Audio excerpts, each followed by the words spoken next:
आजच्या भागामध्ये आपण पाहणार आहोत की सिद्धू आणि भावना हे दोघंही जण बोलत असतात। त्याच वेळेला सिद्धू भावनाला सांगत असतो की मला माहिती आहे या सगळ्याच्या मागेच ना या नीलांबरी वहिनी आहेत, त्यांनीच हे सगळं केलेलं आहे। पण आता खूप झालं, आता खूप सहन केलं। त्यातच आता त्याला वाटत असतं की तसंही जानूचं लग्नही झालेलं आहे, त्यामुळे आता आपल्याला चांगली संधी आहे आपण या सगळ्या काही गोष्टी बोलायच्या। आणि म्हणूनच मग आता ठरलेलं असतं या सगळ्या काही गोष्टी बोलायच्या।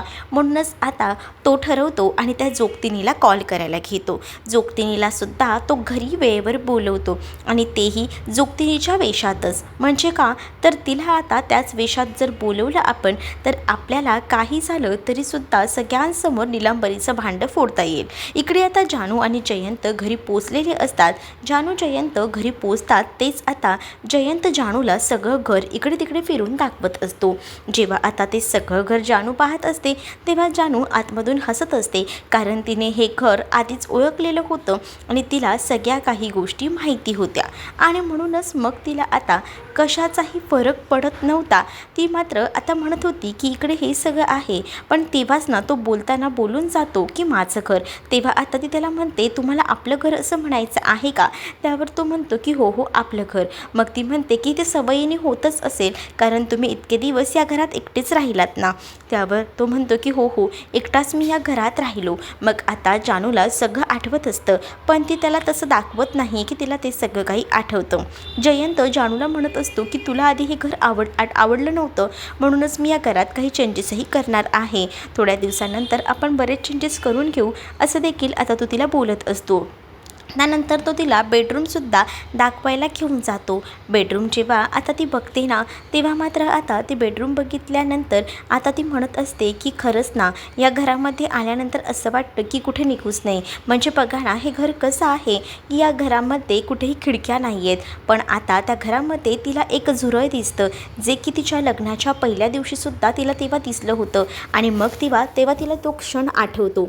तेव्हा आता ती म्हणत असते की मला एक गोष्ट कळत नाही की इथे तर ना काहीसुद्धा नाही आहे, एक खिडकीही नाही आहे, मग मला सांगा हे झुरळ आलं तरी कुठून? मग आता त्या झुरळाचा नायनाट लावायला जयंत जाणार तितक्यातच जानू तिथे जाते आणि जानू स्वतःच्या पायाने ते जे झुरळ आहे जमिनीवर ते चिरडून टाकते आणि तेव्हा ते चिरडल्यावर ती डायरेक्टच ते फेकून आपल्या त्या बेडच्या खाली टाकते।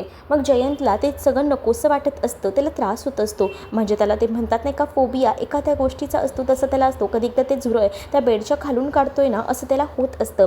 पण त्याच वेळेला ना आता जानू त्याची मजा घेत असते आणि म्हणत असते की जी शिक्षा द्यायला हवी ना त्या झुरळाला ती परफेक्ट दिली गेलेली आहे, त्यामुळे तुम्ही टेन्शन घेऊ नका, काळजी करू नका, असंही आता म्हणत असते ती। पण जयंतला न राहून आता ते नकोसं वाटत असतं। तो म्हणतो मी साफ करतो आणि तो आता तिकडनं निघून गेलेला असतो। तेव्हा जानू एकटीच बडबडत असते आणि जानू म्हणत असते की ही तर फक्त आता सुरुवात आहे, तुम्ही माझ्यासोबत जे जे काही केलंय ना त्या सगळ्या गोष्टींचा मी बदला घेणार आहे आणि तोपर्यंत मी शांत बसणार नाही।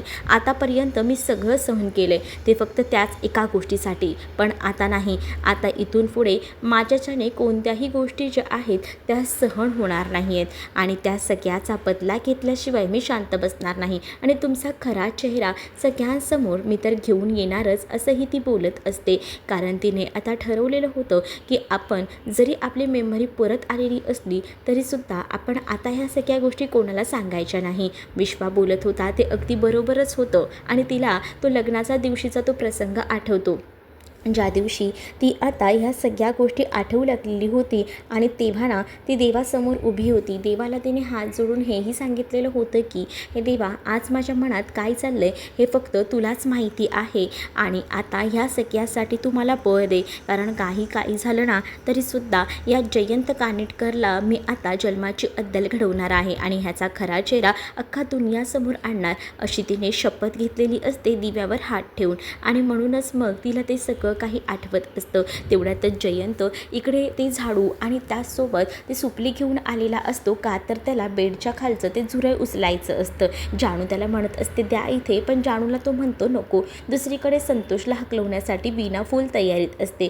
वीणा आता संतोषला म्हणत असते की चला ही बॅग घ्या आणि तुम्ही निघा, पण आता संतोष नाही म्हणत असतो. संतोष म्हणत असतं की असं काय करतेस तू, थांबतो ना मी थोडे दिवस इथे, प्लीज ग थांबतो मी इथे, कारण हे घर ना माझंसुद्धा आहे असंही तो म्हणतो. त्यावरती म्हणते की काही गरज नाही आहे, हे घर तुमचं वगैरे काही नाही आहे, एवढं घर तुम्ही तुमचं बांधलं आहे ना, तिकडे जाऊन राहा तुम्ही आणि परत मी काही येणार नाही आहे. वीणाला त्याला हकलवायचं असतं. वीणाला माहिती आहे की हा 4 दिवस इथे राहायचं का म्हणतोय, कारण घरी गेलं तर सगळं काही स्वतःला करावं लागणार ना, आणि त्या माणसाला स्वतःला काहीच करायचं नसतं, आणि म्हणूनच तिने त्याची बॅग वगैरे भरलेली असते. पण दुसरीकडे मात्र आता पाहायला मिळतं संतोष खूप चिडचिड करत असतो. म्हणत असतो की 4 दिवस विचार केला होता की इथेच राहूया, चांगलं खाऊया आणि मग जाऊया, पण हे कसलं राहायला देते. आता तेच माझं रुटीन चालू झालं, कामावर जायचं, घरातलं आवरायचं, घरातलं आवरून परत कामावर जायचं, काय यार नशीब आहे माझं, असंही तो आता म्हणू लागतो.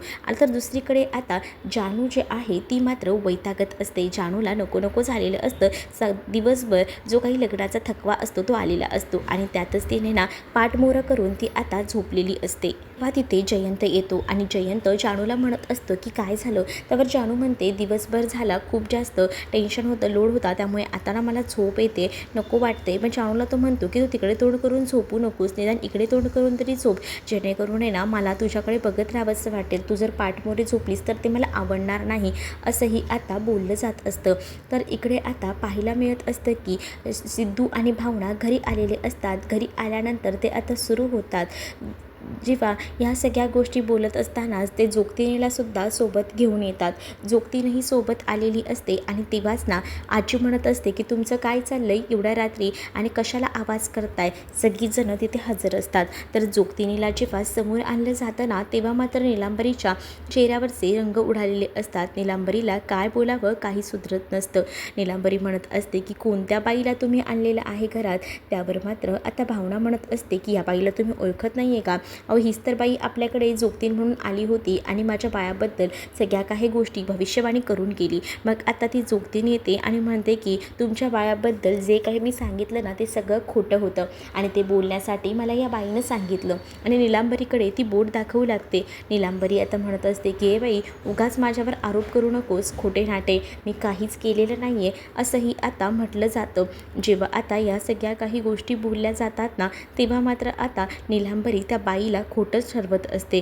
पण दुसरीकडे मात्र त्या बाईने सरळ सांगितलेलं असतं की नीलांबरीनेच हे सगळं काही केल्याचं. नीलांबरीची आता पूर्ण सगळी बाजूने कोंडी झालेली असते. नीलांबरीचं इतक्या दिवसाचं सत्य बाहेर येतं, आणि मग सगळीजणं नीलांबरीवर आरोप करू लागतात आणि विचारत असतात काय बोलते ही जोगतीन, हे सगळं खरं आहे ना. मग तेव्हा ती जोगतीन म्हणते की मी 100% खरं बोलते, हिने मला हे सगळं काही करायला लावलं आणि त्याचसाठी मी आले होते. मग तेव्हा ना लगेचच त्या सगळ्यांच्या समोर नीलांबरी स्वतःला खोटंच सिद्ध करायला तयार नसते. ती सरळ म्हणते की ही जोगतीने ना खोटं सांगत आहे, पण आता ती खोटं का सांगेल, कारण आपल्याला गुरुजींनी सुद्धा तेच सांगितलं होतं, बघितलं होतं ना. पण रेणुका काही ऐकत नाही, कारण रेणुकाला आधीपासूनच माहिती होतं की या सगळ्याच्या मागे दुसरं तिसरं कोणी नाही तर ही नीलांबरीच आहे. ते फक्त पॉईंट भेटत नव्हता ह्या लोकांना बोलण्यासाठी, आता त्यांना चांगला पॉईंट भेटलेला असतो, आणि म्हणूनच ही लोक आता बोलत असतात. दुसरीकडे वीणाला संतोष म्हणत असतो की मला नाही जायचं आहे घरी, मी थांबतोय ना इथे, मला पण राहावंसं वाटतं ना आईबाबांसोबत. पण त्यावेळेला ना आता श्रीनिवास आणि लक्ष्मीसुद्धा काहीच बोलत नसतात, कारण वीणाने त्यांना आधीच सांगून ठेवलेलं असतं की मी ह्यांना तिकडनं घालवून देणार आहे, तेव्हा प्लीज तुम्ही काहीच बोलू नका. म्हणूनच ते आता काही देखील बोलत नाही, ते शांतच राहतात. तर दुसरीकडे मात्र जेव्हा सगळं सत्य कळतं तेव्हा मात्र आता ती जोगतीन जी आहे ती सांगत असते की या बाईला मूल होत नाही ना, म्हणून या बाईनं मला हे सगळं काही करायला लावलं. आणि मग जेव्हा या सगळ्या गोष्टी कळतात तेव्हा मात्र आता अधिराजला सुद्धा राग येतो, आणि या गोष्टी कळल्यानंतर भावनाच्या सुद्धा पायाखालची जमीन सरकते. कारण एखाद्या गोष्टी म्हणजे तुम्हाला मूल होत नाही आहे म्हणून तुम्ही माझं मूल पाडाल हे किती चुकीचं आहे. मला मान्य आहे की तुमच्यासुद्धा काही गोष्टी आहेत, पण ठीक आहेत ना, पण त्याच्यासाठी तुम्ही माझ्या बाळाच्या जीवावर उडताय असंही आता म्हटलं जात असतं. आणि जेव्हा या सगळ्या काही गोष्टी बोलल्या जातात तेव्हा मात्र आता नीलांबरी जी आहे ती अक्षरशः वैतागलेली असते आणि नीलांबरीने आता हात जोडलेले असतात. नीलांबरी नाटक करू लागते की चुकलं माझं, पण मला माफ करा. पण आता ती माफ करण्याच्या मर्यादेच्या पलीकडे गेलेली असते. अधिराजही तिला खूप सुनावतो, तिला सरळ म्हणतो की तू खूप चुकीचं काम केलेलं आहेस. तर इकडे रेणुकासुद्धा भडकलेली असते. रेणुकाही तिला म्हणत असते की या सगळ्या गोष्टी करून तुला काय भेटलं गं, तुला काय गरज होती गं हे सगळं करायची आणि असं बोलून ती आता तिच्या कानाखाली वाजवून देते. पण दुसरीकडे ना नीलांबरी लगेच आजीकडे जाते आणि आजींना म्हणते की तुम्ही जर मला या घरात ठेवून घेतलं नाही ना, तर तुम्हीसुद्धा भावनाचं बाळ पाडण्यासाठी माझ्यासोबत काय काय प्लॅनिंग केलं ना ते सगळं मी सांगून टाकेन. त्यामुळे तुम्हाला मला या सगळ्यामध्ये मदत करावीच लागेल. त्यावर आजी आता म्हणत असतात की हिला घराबाहेर एवढं काढायची गरज नाही आहे, कारण जर आपण हिला आता घराबाहेर काढलं तर आपलं नाव खराब होणार आहे आणि तसंही आता निवडणूकसुद्धा जवळ आली आहे. त्यामुळे आता आपण हिला घरातनं नको काढायला बाहेरच्या लोकांना तेवढीच संधी मिळेल. आणि संपतरावांनासुद्धा आता आजीचं म्हणणं पटत असतं. ते सुद्धा म्हणत असतात की आई तू बोलतेस ना ते अगदी बरोबर आहे हे सगळं काही चालेल. मग मी तेच म्हणतो की आपण आहे ना नको काढूया हिला घराबाहेर. मग आता ह्या सगळ्या गोष्टींचा सिद्धूला विरोध असतो. सिद्धू म्हणत असतो की हे सगळं काही चुकीचं आहे, काय असं बोलताय, ही तर माझ्या बाळाच्या जीवावर उठली होती आणि तरीसुद्धा या बाईला घरात ठेवून घ्यायचं आहे, नाही पटत येता मला तुमच्या गोष्टी. मग आता आजी म्हणत असते की अरे सिद्धू तिने सांगितलं यानंतर ती चुका करणार नाही, जेव्हा ती चुका करेल ना तेव्हा तिला मी स्वतः घराच्या बाहेर काढेल, पण एकदा तिला माफ करूया असंही आता आजी बोलत असते. पण दुसरीकडे आता या सगळ्यामध्ये अधिराजही तेव्हा नीलांबरीची बाजू घेतो आणि म्हणत असतो की ती अरे स्वतःहून माफी मागते ना, मग कशाला आपण तिला हे सगळ्या काही शिक्षा द्यायच्या, राहू दे ती स्वतःहून माफी मागते तर आपण तिला घरात ठेवूया असं त्यांचं झालेलं असतं. पण या सगळ्या काही गोष्टी ना सिद्धूला पटत नसतात. सिद्धू म्हणतो की दादा काय बायकोला पाठीशी घालतोय आणि कोणत्या कारणासाठी, या अशा कारणांसाठी बायकोला पाठीशी घालतोय, चुकतंय हा तुझं. मग आता नीलांबरीला एवढं सगळं करून आता अधिराज तिची बाजू घेत असतो, हे तिला तेवढंच हवं असतं. म्हणूनच आता अधिराजला ती म्हणत असते की बघितलं का, आता तरी माणसं ओळखायला शिका, तुमचा भाऊ बघितलं का तुमच्याबद्दल कसा विचार करतो, यावरूनच सगळ्या गोष्टी समजतायत ना तुम्हाला, असंही आता म्हटलं जातं. मग आता नीलांबरी त्या अधिराजला घेऊन लगेचच आपल्या रूमकडे जायला निघते. अधिराजला घेऊन जेव्हा ते तिकडनं निघून जाते ना तेव्हा सिद्धू आणि भावनाला राग येतो. म्हणजे आता त्यांनी हे सगळं काही अशा पद्धतीने समोर तर आणलेलं होतं, पण त्यांना ना न्याय मिळालेला नव्हता आणि त्यामुळेच ना या सगळ्या काही गोष्टी ज्या आहेत त्या नकोशा झालेल्या होत्या.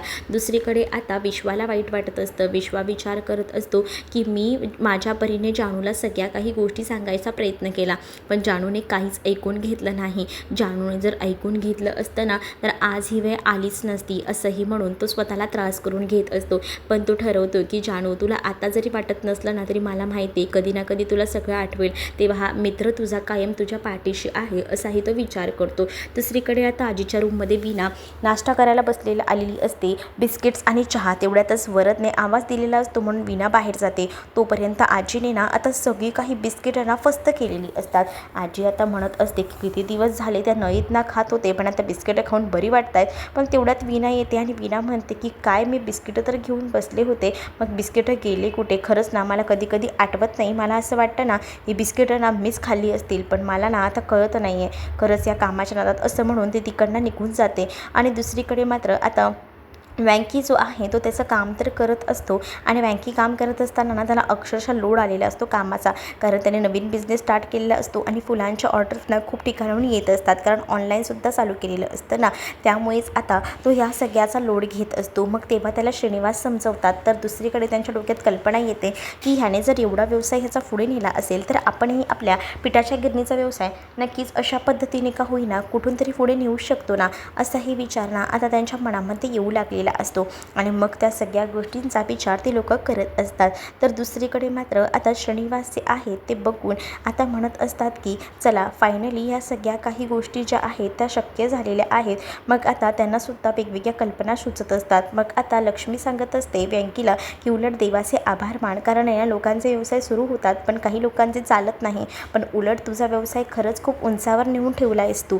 मग इकडे वीणासुद्धा त्याचं कौतुक करत असते. प्रत्येकालाच व्यंकी म्हणजे असं असतानासुद्धा व्यंकीने एवढ्या सगळ्या काही गोष्टी पॉसिबल करून दाखवल्यात म्हटल्यावर त्यांना व्यंकीबद्दलचं कौतुक हे खूप जास्त वाटत असतं आणि म्हणूनच ते आता व्यंकीबद्दल विचार करत असतात. जानू आता खाली आलेली असते आणि जानूला पूर्ण घराच्या नक्षा सगळं काही माहिती असतं. मुद्दामुळे ना जानूने आता जिथे म्हणजे घराचा पासवर्ड लावलेला असतो ना त्याच्यावर एक प्लॅस्टिक चिटकवलेलं असतं, का तर आताचा नवीन पासवर्ड जो आहे ना तो जाणून घ्यायचा असतो आणि यासाठी तिची ही सगळी काही नाटकं सुरू असतात. तिने आता प्लॅस्टिक लावून ठेवलेला असतो. तेवढ्यातच जयंत खाली येतो. जयंत तिथे आल्यानंतर जयंत म्हणत असतो की जानू काय झालं आहे. त्यावर जानू त्याला म्हणत असते की हे काय, मी तर बाहेर दार उघडायचा प्रयत्न करत होती पण दार उघडलेच जात नाही आहे, काय झालं, मला पण पासवर्ड सांगून ठेवा ना. त्यावर तो म्हणतो की तुला कशाला हवा आहे, अगं तुला बाहेर जायचं असेल तर मी आहे की तुला दरवाजा उघडून द्यायला, पण तू तिला ना पासवर्ड सांगायला बघत नसतो. मग तेव्हा ती म्हणत असते की पण तुम्ही जेव्हा नसाल तेव्हा मी काय करणार ना, म्हणजे मला बाहेर जायचं असेल काय असेल तर तेव्हा मला पासवर्ड ओपन करता यायला हवा. तो तेव्हा म्हणतो की आपण तेव्हाचं तेव्हा बघूया, आताचा आत्ता बघूया, ठीक आहे. मग आता तो स्वतःहून तो पासवर्ड वगैरे खोलतो आणि दार उघडतो. मग तो म्हणतो की मला असं वाटलं होतं की काही तुझं काम आहे का. अगं माझं काही काम नाही आहे, पेपर आला असेल ना तोच बघायचा होता. आपल्याकडे पेपर्स वगैरे काही येत नाही, कारण आहे ना काय आहे ना आपल्याकडे पेपर्स यासाठी येत नाही कारण मी सगळं काही ऑनलाईन करत असतो, असंही आता तो बोलत असतो. जेव्हा आता ह्या सगळ्या काही तो गोष्टी बोलतो तेव्हा मात्र आता कसा तरी जानूला तो पासवर्ड मिळालेला असतो. त्यानंतर जानू म्हणत असते की त्या दिवशी बघा ना तुम्ही मला माझ्या घरी आला होता तेव्हा कशी कॉफी करून दिला होता, तशीच कॉफी मला सेम हवी, प्लीज द्याल का करून. मग आता तो म्हणतो जानू इतकंच ना, देतो मी तुला करून, आणि असं बोलून तो तिकडनं जातो. तोपर्यंत जानूने त्याच्यावरचा जो प्लॅस्टिक काढलेला असतो त्यावरून तिला समजतं की पासवर्ड नेमका काय आहे आणि मग ती म्हणत असते एकदा तू कामावर तर जा मग मी तुला दाखवतेस, असं बोलून जानू आता खुशी हसत असते. तर तुम्हाला भाग कसा वाटला हे नक्कीच मला कमेंटमध्ये सांगा आणि अशाच अपडेट्ससाठी चॅनलला सबस्क्राईब करा.